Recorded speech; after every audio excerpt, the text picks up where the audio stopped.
오늘 은혜 받으실 말씀은 이사야 63장입니다.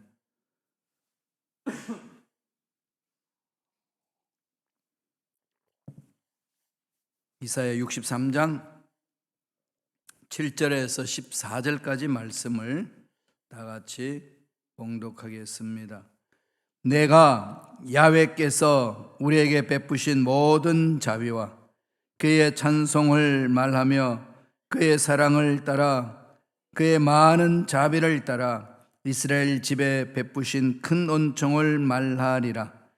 그가 말씀하시되 그들은 실로 나의 백성이요 거짓을 행하지 아니하는 자녀라 하시고 그들의 구원자가 되자 그들의 모든 환난에서 동참하사 자기 앞의 사자로 하여금 그들을 구원하시며 그의 사랑과 그의 자비로 그들을 구원하시고 옛적 모든 날에 그들을 드시며 안으셨으나 그들이 반역하여 주의 성령에 근심하게 하였으므로 그가 돌이켜 그들의 대적이 되사 친히 그들을 치셨더니 백성이 옛적 모세의 때를 기억하여 이르되 백성과 양떼의 목자를 바다에서 올라오게 하신 이가 이제 어디 계시냐?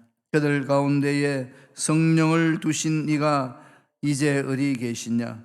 그의 영광의 팔이 모세의 오른손을 이끄시며 그의 이름을 영원하게 하려 하사 그들 앞에서 물을 갈라지게 하시고 그들을 기쁨으로 인도하시되 광야에 있는 말같이 넘어지지 않게 하신 이가 이제 어디 계시냐? 야훼의 영이 그들을 골짜기로 내려가는 가축같이 편히 쉬게 하셨도다. 주께서 이와 같이 주의 백성을 인도하사 이름을 영화롭게 하셨나이다 하였느니라. 아멘. 이 말씀으로 우리의 사정을 잘 아신 하나님이라는 제목으로 연애 말씀을 나누겠습니다. 미국에서 목회를 하고 있는 목사님이 10년 만에 한국으로 돌아왔습니다. 그리고 이전에 섬기던 이 교회에서 부흥성회를 인도하게 되셨습니다. 얼마나 감회가 새로웠겠어요. 그래서 목사님께서 먼저 교회를 한 바퀴 빙 돌아보고 있는데 옛날에 함께 교회를 섬겼던 권사님이 만나자마자 감탄을 했습니다. 목사님 10년 만에 뵀습니다. 어쩌면 옛날 모습 그대로네요. 그럴 수가 있네요. 머리카락 빠지지도 않은 것은 아니지만 머리카락은 빠졌지만 하나도 늙지 않았습니다. 그렇게 늙지 않는 비결이라도 있으신가요? 이렇게 물으셨어요. 그 이야기를 들으니까 목사님이 기분이 좋았어요. 내가 그렇게 똑같은가? 이렇게 혼잣말로 이렇게 있습니다. 그래서 성전을 막 돌아서는데 다른 권사님이 나타나셔서 말씀합니다. 그 권사님, 목사님 보자 오래간만에 만났으니까 얼마나 반가웠겠어요. 깜짝 놀라시면서 혀를 찼습니다. 아이고, 목사님 미국에서 목회하시다가 얼마나 고달프셨는지요. 어쩌면 그렇게 머리도 다 빠지고 폭삭 늙었습니까? 그 순간에 목사님이 혼자서 중얼거렸어요. 아니, 내가 교회 한 바퀴 도는 사이에 그렇게 폭삭 늙어버렸나? 그렇다는 거예요. 어떤 관점으로 보느냐에 따라서 눈에 보이는 것은 완전히 다르게 보이는 거죠. 이게 우리 신앙생활의 중요한 포인트잖아요.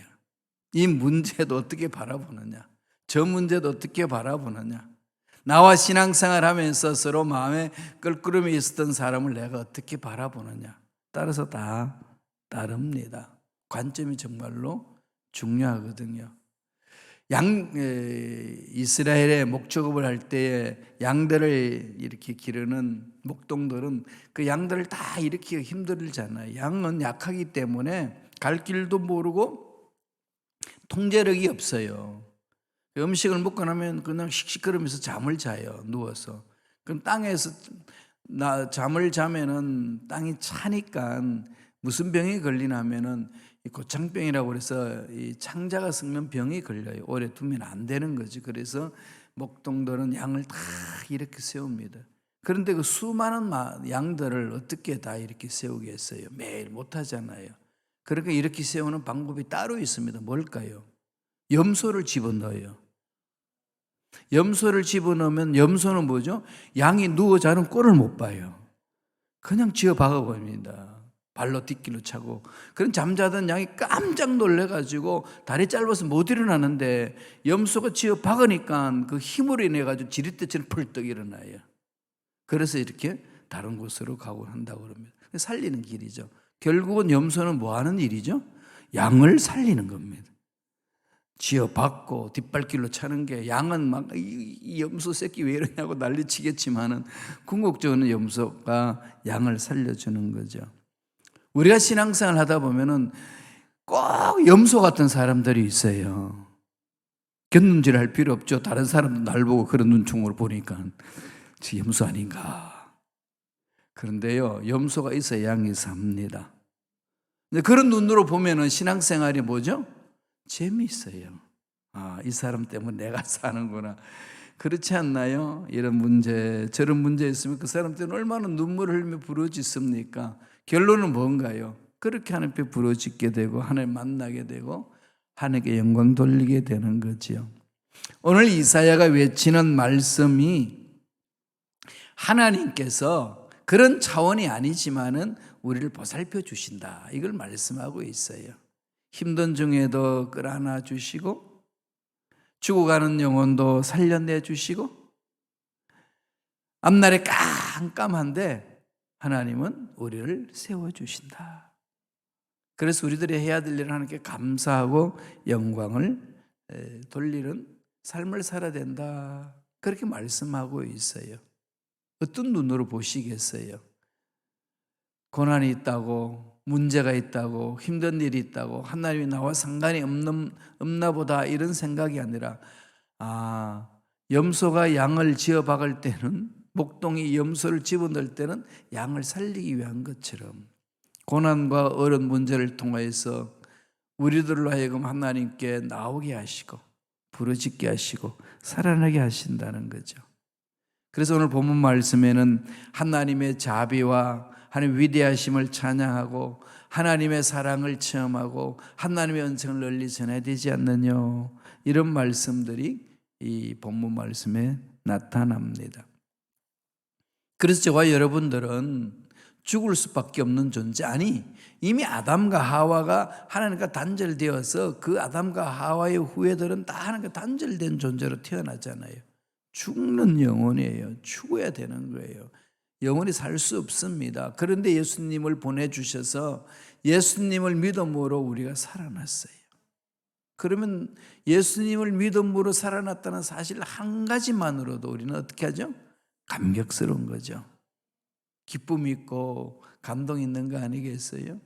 그것만 생각해도 기쁨이 있어요. 여러분 울적하고 힘들고 어릴 때마다 내가 예수로 인하여서 살지, 이거만 자꾸 생각하시면은 문제 때문에 주눅들고 어려운 일 때문에 힘들다고 뒤로 물러서고 낙심하고 괴롭다고 하소연하지 않습니다. 물론 감정을 가진 사람이기 때문에 그 감정이 흔들릴 수 있잖아요. 느낌이 있잖아요. 그럴 수는 있어요. 그러나 그게 내 삶을 지배하도록 만들어서는 안 된다는 말씀입니다.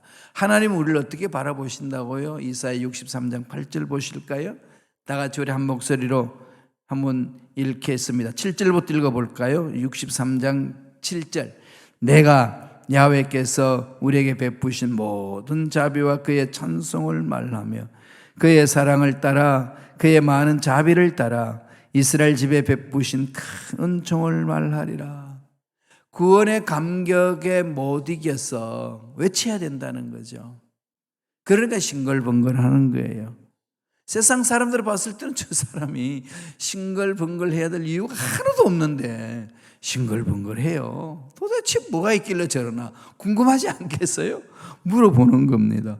뭐가 좋아서 그렇게 싱글벙글합니까? 그때 딱 한마디 하면 돼요. 그죠? 예수 믿어보세요. 예수 때문에 그런 거예요. 그럼요. 그러면서 예수 믿어보세요. 예수님은 그러면서 그냥 인상 쓰고 막 죽을 사람처럼 그런 말 하면은, 아니, 예수님 때문에 산다는 사람이 우리 왜 그렇습니까? 그러지 않겠어요? 따라서 저와 여러분들의 얼굴은요, 이게 내 안에 속에 어떤 빛이 있느냐, 어떤 사랑이 있느냐, 바로메타가 돼요. 보여주는 거지요. 8절 한번 더 읽어보실까요? 이사야 63장 8절입니다.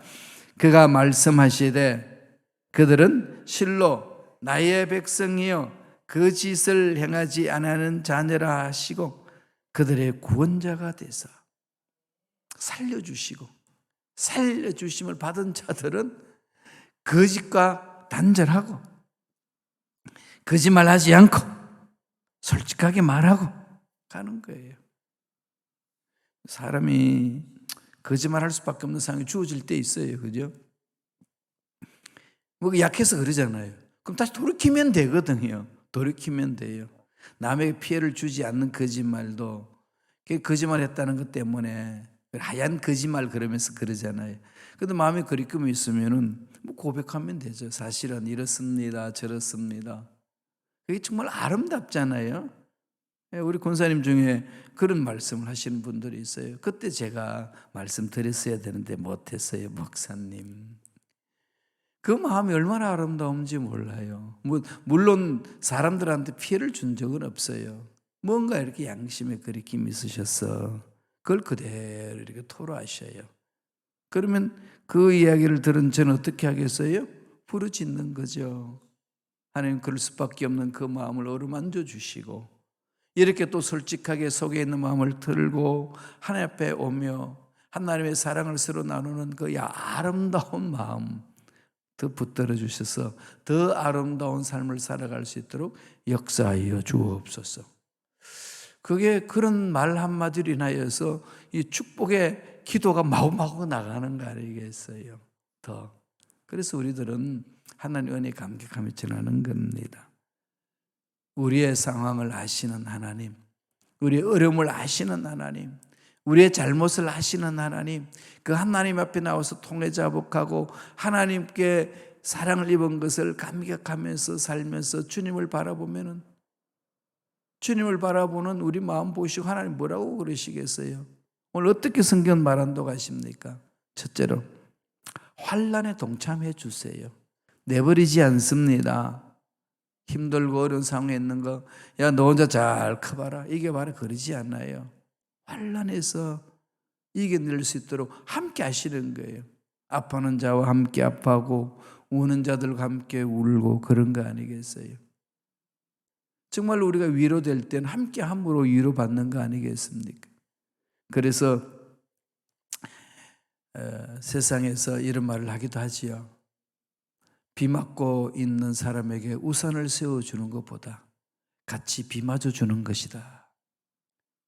나는 너와 똑같은 처지에 있다. 그러면서 같이 그 아픔을 공유할 때 위로가 되거든요. 근데 우리가 생각하기에는, 아니, 우산 씌워주는 게 낫지. 그리고 우산을 자기는 없어서 우산 세워주는 사람이 옆에 있으면 비는 안 맞겠지만 또 비애감을 느낍니다. 나는 왜 우산조차도 없냐. 얼마나 그러겠어요. 신사한탄한다는 거죠. 다 팽개쳐버리고 나도 우산 없어. 함께 비 맞아줄 때에 비 맞는 사람의 그 마음을 공유한다는 거 아니겠어요? 그건 무슨 말일까요? 성경에서 하시는 말씀이거든요. 아파하는 자와 함께 아파하고 우는 자들과 함께 울고 웃는 자들과 함께 웃으면서 사는 것이 신앙인의 삶이다. 그렇게 말씀합니다. 그렇게 하려면은요, 어떻게 해야 되겠어요? 마음을 같이 나눠야 되거든. 우리 하나님이 우리와는 완전히 다른 차원에 계시잖아요. 우주 만물을 창조하신 분이시고 모든 것을 다스리시는 분이고 우리는 피조물이고 어떻게 같이 할 수 있습니까? 근데 하나님의 사랑으로 우리와 함께 하심으로 우리 어려움을 다 아시고 그 환난 중에도 동참해 주신다는 거죠. 오늘 이사야를 통해서 그렇게 말씀합니다. 말씀 보실까요? 63장 9절입니다. 다 같이 읽겠습니다. 그들의 모든 환난에 동참하사 자기 앞의 사자로 하여금 그들을 구원하시며 그의 사랑과 그의 자비로 그들을 구원하시고 옛적 모든 날에 그들을 드시며 안으셨으나. 정말로 이건 할렐루야예요. 이 환난에 동참하시는 거, 나 혼자가 아니구나. 힘들고 어려운데 혼자가 아니에요. 누가 뭐라고 그래도 나 혼자가 아니고, 정말로 구렁텅이 빠져서 그냥 완전히 외톨이 신세 같은 그런 상황이 있어도 하나님은 버리지 아니하신다. 이 부분이에요. 하나님은 나와 함께 하신다. 예수님이 약속하셨거든요. 지도자를 잃고 제자들끼리 이 땅에 살아남아서 주님의 지상사명을 감당해야 되는데 얼마나 힘들었겠습니까? 낙심되고. 그때 예수님이 그랬습니다. 내가 세상 끝날까지 너희와 항상 함께 있으리라. 이것만 생각하면 막 힘이 나죠. 저도 살다가 보면은 힘들 때가 많거든요. 목사님은 날마다 웃고 다녀서 정말로 좋은 일 많으신가 봐요. 그래요. 예수님 때문에, 그죠? 그런데 눈에 보이면은요, 눈에 보이는 것은 그냥 지옥 같은 것도 있어요. 절망과 환난과 고통과 괴로움과 모함당함과 이런 것이 막 수시로 일어나잖아요. 근데 그거 생각하면요, 없는 머리카락 더 빠져요. 살아남을 수가 없어요. 그럴 때는 방향을 바꿔야 됩니다. 관점을. 나는 예수님 때문에 살지. 나는 예수님 거야. 하나님 책임지시고 함께 하셔. 이러면 또 쇠임이 막 솟아나거든요. 내일에 대한 염려가 많은 사람들에게 하나님 말씀하잖아요. 내일 일을 염려하지 말라. 내일이 염려할 것이요. 그날의 괴로움은 그날의 족한 대로. 이 말씀에 순종해야지. 날마다 주님 이 말씀 하는데 주님 그 말씀과 나는 너무 거리 멀어요. 엉뚱한 생각하고 있으면 늘 괴로운 거지 않나요? 그 다음에 근심이 많아서 방황하며 불안해하는 사람들은 하나님 뭐라고 그럽니까? 내 마음에 근심하지 말라. 하나님을 믿으니 또 나를 믿으라. 주님은 그런 말씀하시거든요. 그리고 말씀을 세임을 얻어야 되는데 이건 주님이 하신 말씀이고 내 삶은 알래요. 너무 근심이 많아요. 이런 위로 못 받아요. 그래서 자꾸 말씀 안에 들어서 말씀에 순종하는 훈련을 하셔야 됩니다. 환난을 당해서 불안하고 공포에 떨고 있으면 주님 말씀하잖아요. 두려워하지 말라. 세상에는 너희가 환난을 당하나 담대하라. 내가 세상을 이기었노라. 얼마나 감격스럽습니까? 이런 말씀만 찾으세요. 이런 말씀만 찾아가지고 자꾸 외우세요. 그걸 외워놓으면요, 두려울 수밖에 없는 상황 속에 하나님이 두려워하지 마. 혼자라고 느껴서 외톨이가 된 신세야. 그냥 그럴 때는 내가 너희와 항상 함께 하리라. 왕따 당한 것 같고요. 나 혼자 처박힌 갔을 때는 내가 너와 함께 함이라. 왕따란 왕은 따로 노는 거야. 그러면서 가는 거 아니겠어요? 이게 예수를 만난 사람들의 당당함이에요. 두 번째, 우리의 사정을 아시는 주님 어떻게 하신다는 거죠? 인생의 길을 아시고 열어주셔요. 한쪽 문이 닫히면은 다른 문이 반드시 열리게 되어 있습니다. 말씀 보시겠습니다. 이사야 63장 12절입니다. 다 같이 읽겠습니다. 그의 영광의 팔이 모세의 오른손을 이끄시며 그의 이름을 영원하게 하려 하사 그들 앞에서 물을 갈라지게 하시고. 이게 뭐죠? 이 이스라엘 백성들이 출애굽해가지고 지시할 가나안 땅으로 가고 있는 중에 가다가 보니까 앞이 꽉 막혔어요. 뭘로? 홍해로. 양옆에는 산으로 이렇게 벽을 쳐 있고 뒤는 애국 군사들이 막 따라오고 있습니다. 도안에 든 쥐죠. 꼼짝달싹 못해요.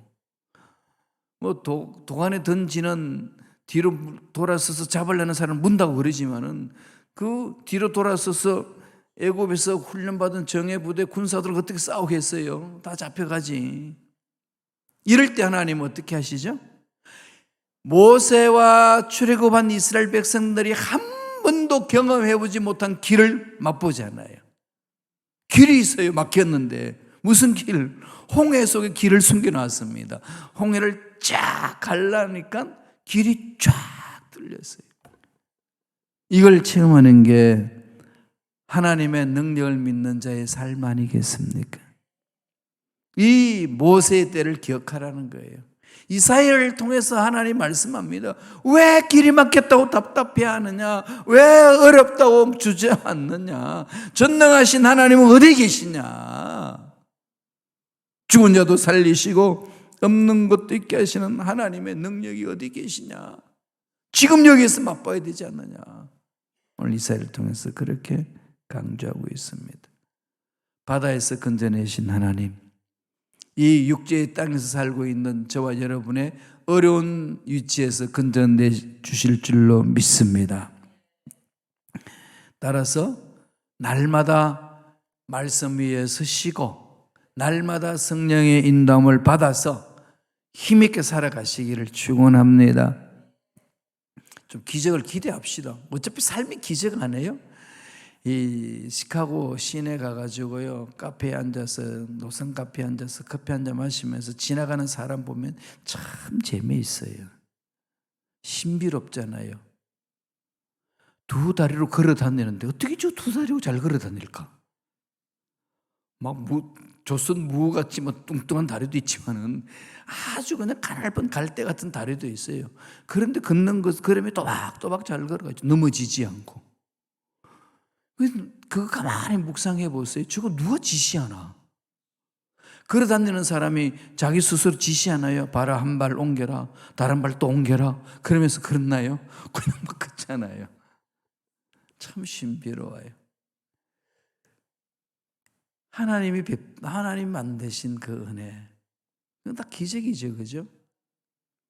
이 출장 갈 때 공항 대합실에 딱 앉아서 그 큰 비행기가 사람을 다 태워서 그 무거운데 하늘을 날아가요. 저기 떨어지지 않고 날아가는 게 그냥 얼마나 신비롭습니까? 하나님은 우리를 통해서 하실 일이 무궁무진하신 거죠.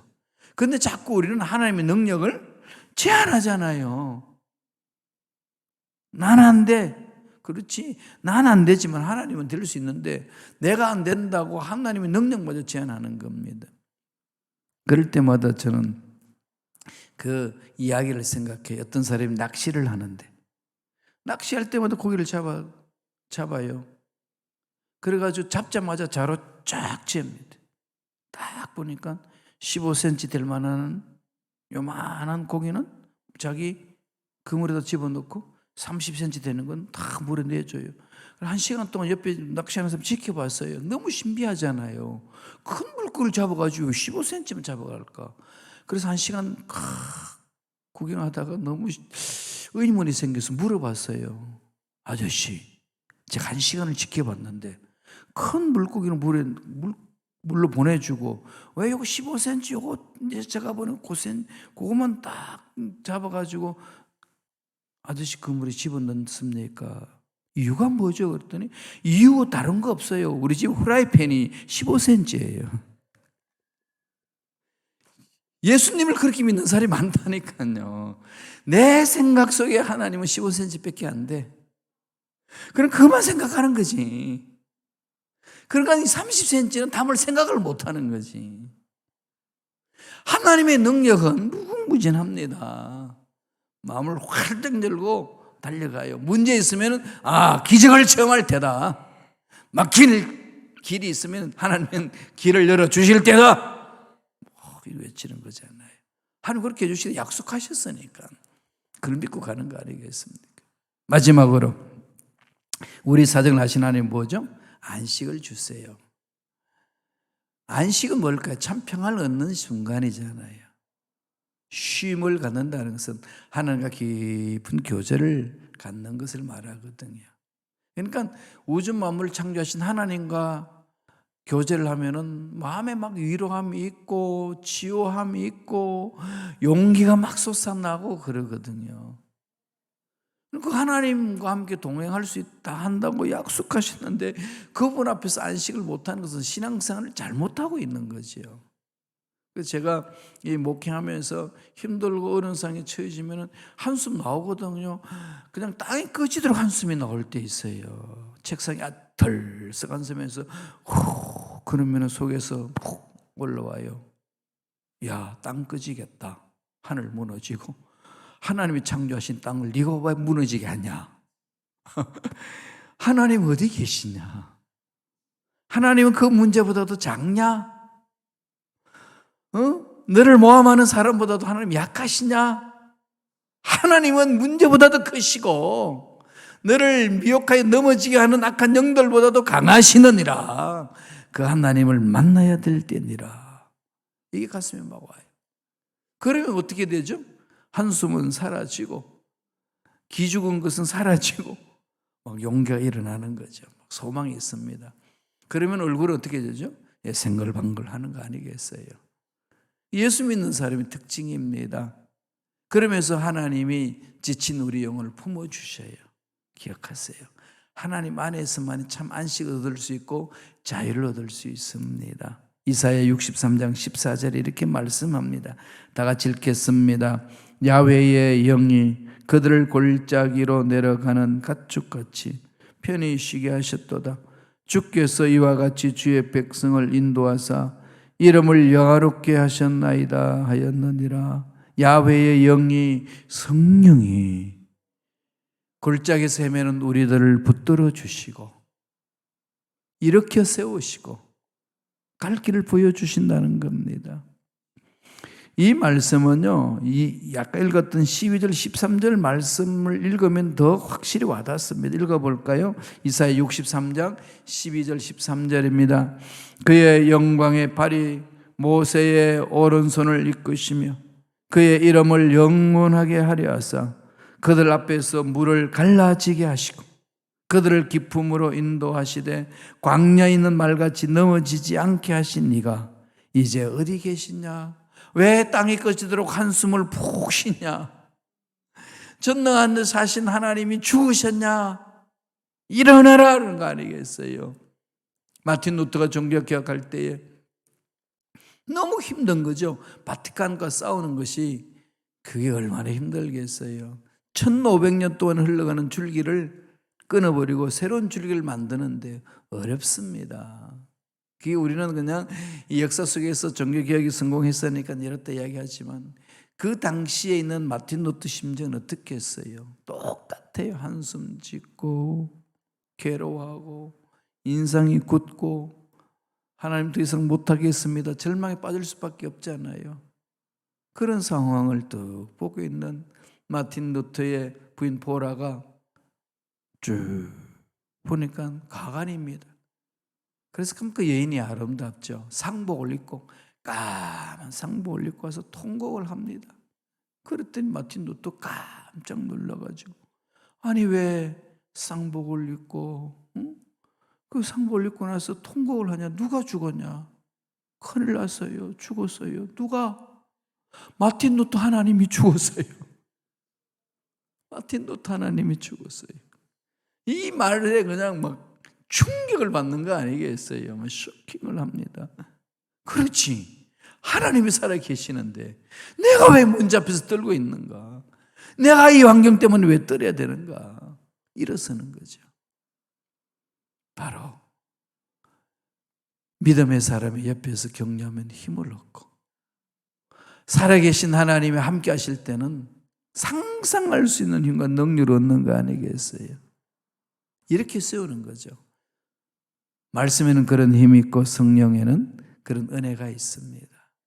늘 말씀을 붙드시고 늘 성령을 가슴판에 새기시고 순종합시다. 그것만이 살 길입니다. 그리하면 때가 되면 하나님은 문제 풀어주시고요. 앞길 열어주시고 세워주십니다. 이 은혜가 저와 여러분 삶에 넘쳐나길 간절히 축원합니다. 기도하겠습니다. 하나님 아버지 감사와 찬양을 드리옵나이다. 오늘도 어김없이 생명을 연장시켜 주시고 하나님이 창조하신 아름다운 세계를 마음껏 체험하고 누리고 행복한 삶을 살아갈 수 있도록 인도하여 주신 은혜에 감사와 찬양을 드립니다. 이 행복을 빼앗는 흑암의 세력 앞에 주눅들거나 뒤로 물러서지 말게 하시고 약속의 말씀을 붙들고 당당하게 맞짱 서서 싸워서 이기며 나가는 일꾼들에게 축복하여 주옵소서. 예수 이름으로 명하노니 하나님의 군속들을 괴롭히는 모든 흑암의 세력들은 떠나갈지어다. 넘어지게 하는 마귀는 사라질지어다. 성령님 강하게 역사하여 주시고 날마다 예수 이름으로 예수의 군세로 승리하는 우리 모두에게 축복하여 주옵소서. 은혜에 감사하여 예물 드립니다. 드린 손길 기억하여 주시고 소원 이루어 주시고 형통한 삶이 있게 하여 주시옵시고 물질의 복도 더하여 주옵소서. 감사하고 예수님 이름으로 축복하며 기도드리옵나이다. 아멘. 하늘의